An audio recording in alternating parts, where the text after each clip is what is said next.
Let's hear the crunch.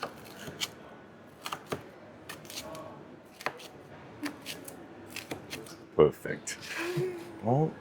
Can you get a tight shot of the breadiness of that, Kian? The bubbles, the breadiness of that. Oh, that's fantastic. That is absolutely delicious.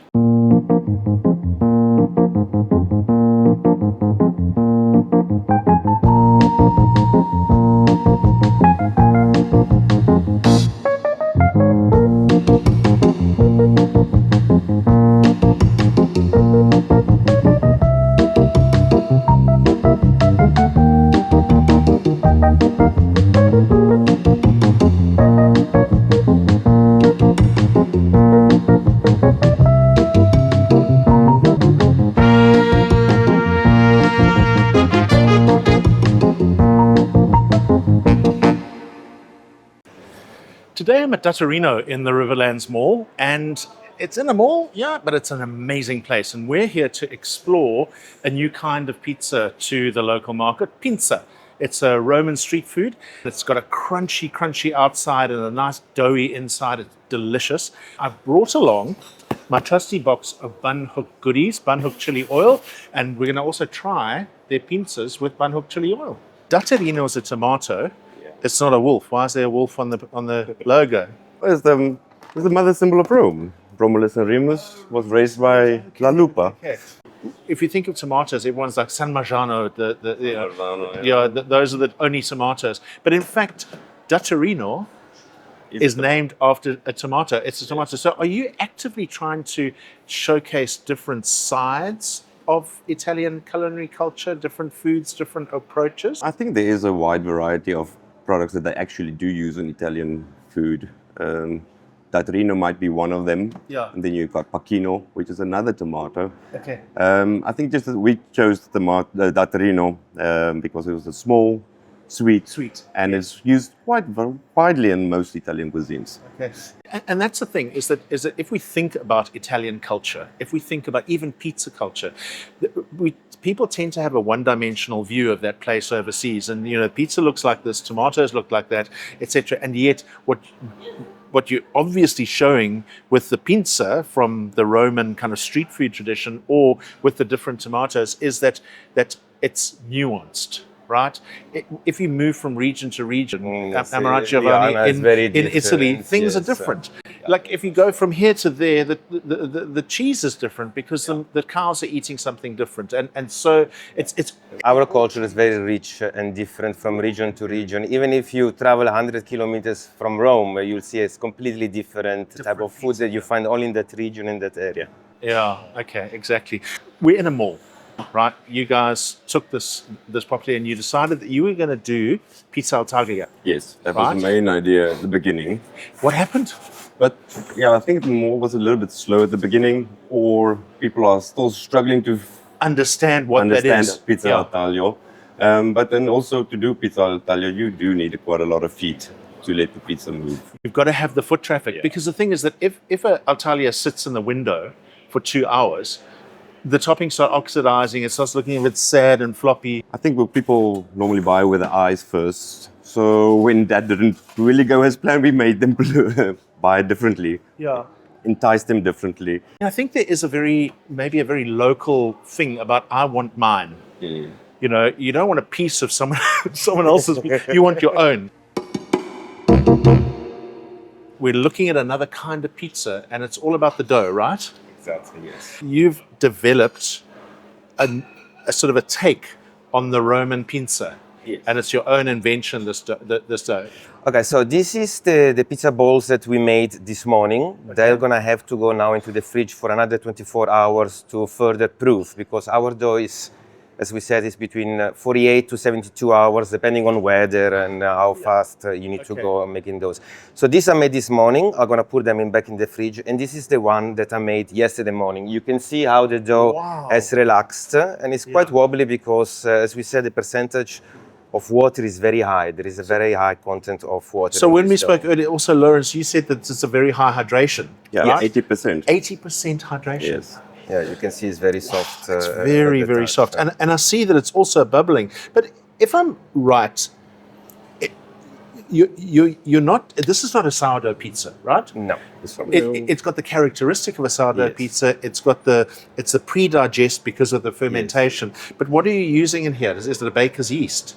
Yeah, it's basically just yeast, but it's a very small amount of yeast. That's why many people think that it's very similar to sourdough because yes, that sourness typical from the fermentation. Yes, Caputo is basically the main flours that is in the dough. Then we just add some of the ancient grains. We just want to reintroduce some nutrients and more flavor into the dough.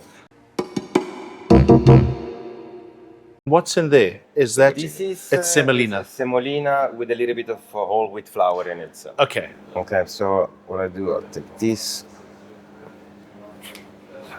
transfer it in here, and then what we want is to keep the bubbles inside. So what I do, I close the outside, and then I start to shape the pizza inside. I never flatten it. I just pull in so that the bubbles are formed inside the dough. And it's a little bit like making a focaccia with your fingers in the top as well.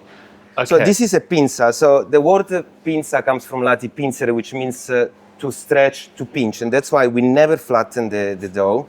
We actually pull, stretch, and pinch so that we create that characteristic shape that is the oval shape of pinsa romana. You were working from Giovanni's memory of street food in Rome. Yes. I mean, how long did it take you to test this and work this out?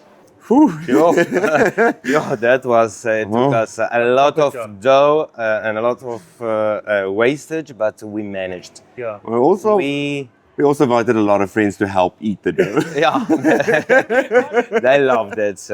But yeah, we bought an oven, we put it in the house in a spare bedroom, and we were cooking every week, 2-3 times a week, just to test the pizza and see how it goes. Because it's not very easy to work with this high percentage of water. Well, this is the thing, is that I know from other episodes of pizza sessions that working with a high hydration, I mean, if you're working at home in your backyard or whatever the case may be, people suggest where you make a base with about a 56 to a 58% hydration.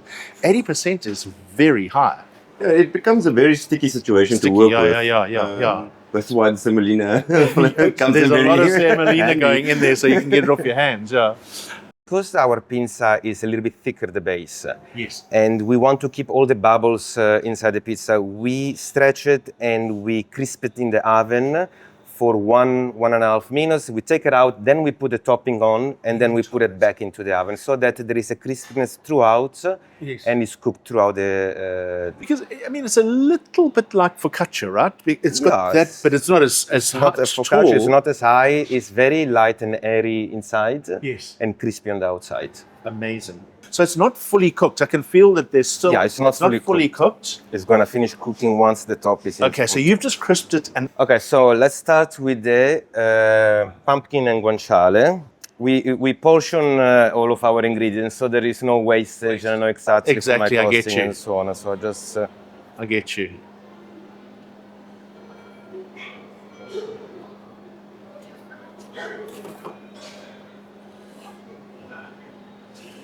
And what's in is it just pure pumpkin? Have you got a bit of flavor in there? Have you got some sage in there? We roast them in the oven with sage, rosemary, onion, garlic, and then we blend it together with a little bit of cream.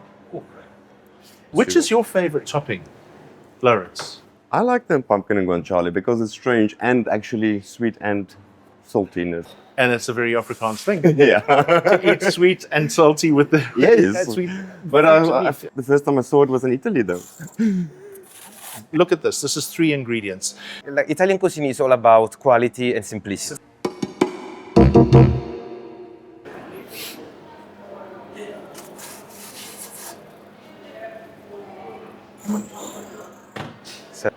I'm also very interested, now that we've seen you put that into the oven, in the temperature you're cooking at. Because, I mean, we're doing the Neapolitan-style pizzas at a very high, temperature, like 400 and above, right? Yes. So where are you set here in these deck ovens? At 290, 300. There is a refractory stone, so we've got heat from the top and the bottom, so it's cooked uniformly top and bottom. Okay. And a very slow, a lower temperature, so it cooks it's slowly. like a bake rather than giving it an oven spring and hitting it with because the we heat. do want the middle of the pizza to be cooked. Exactly. Okay, That's and the it's a rice. difference Yeah. between. Not saying that the Napolitan one is not cooked. I'm just saying that because our is thicker, Yeah. it needs a little bit of more time to cook. Okay, so Whoa. that's the one. Just running away. That's the famous burnt bubble. The famous burnt bubble. I see it. I see it. Yeah, let's actually line them up there. Like everything seems to be slower with the pinsa, right? pinsa, Because yes. because you're doing that slow ferment, and then there's the pre-crisping, and then you top it and it cooks for another 2.5 minutes. Yeah, 2.5, 3 minutes. We Yeah. check once it's Okay. crispy. Yes. Time is the secret. Let's hear the crunch.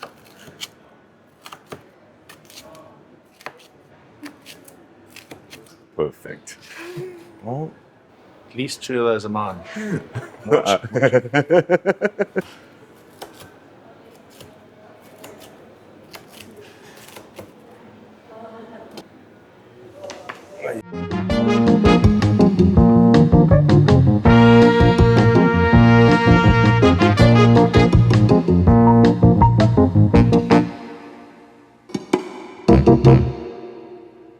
Your favorite is the Pumpkin guanciale.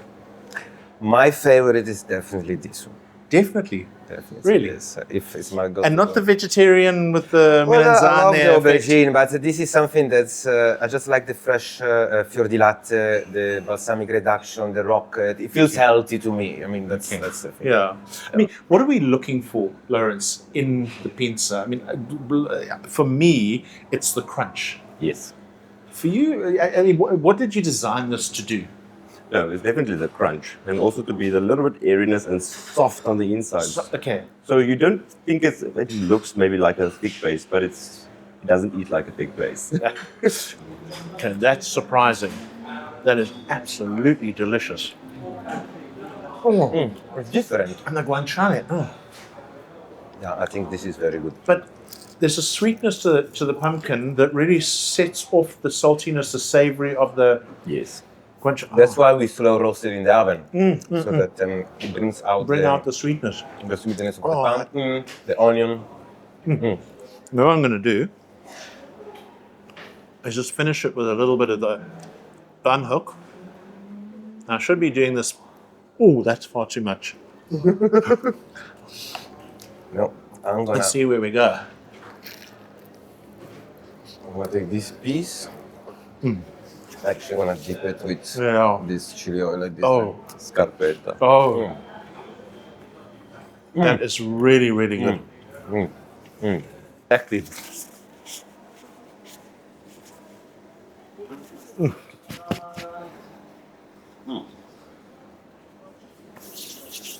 Oh, let's go on this guy.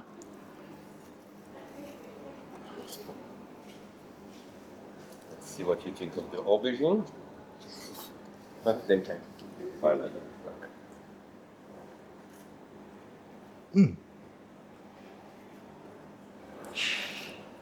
That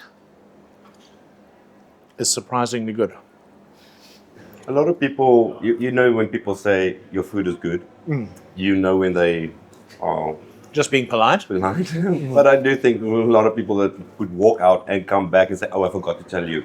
Listen, it was really good." Oh, really? Okay. Yeah, no, they especially said that if Russell says that this is good, that is that you must go and try taste it it. out. Yeah. But I'm gonna go here and You can try hopefully. the edge. Maybe there is. Yes, this. doesn't know You where can the leaf- remove the. Hey? No. Rockets. I didn't get any ham. Okay, is it? You forgot the I ham. forgot to put the ham. Oh, Fuck. well, I Sorry. know.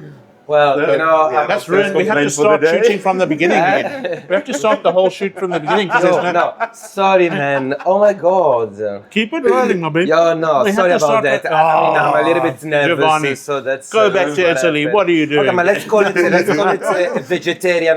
I mean, this is still delicious without Parma A ham. version. The version of a Parma ham. Sorry about that. Sir. You know I mean, what? But I'm putting my hand up and saying this is delicious. But you know what it is as well? Is I think that your base is very forgiving because There's a lovely chew to it. It's crispy on this outside, so you feel that as you bite into it. There's a soft, very aerated bread inside. So I think it's very forgiving. You could, I mean, you know, you could put polony on this.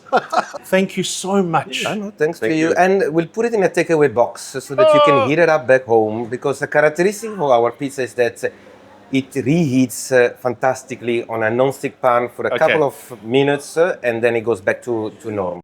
Thank you to everyone in YouTube land for joining us on another episode of Pizza Sessions. We'll see you on the next one.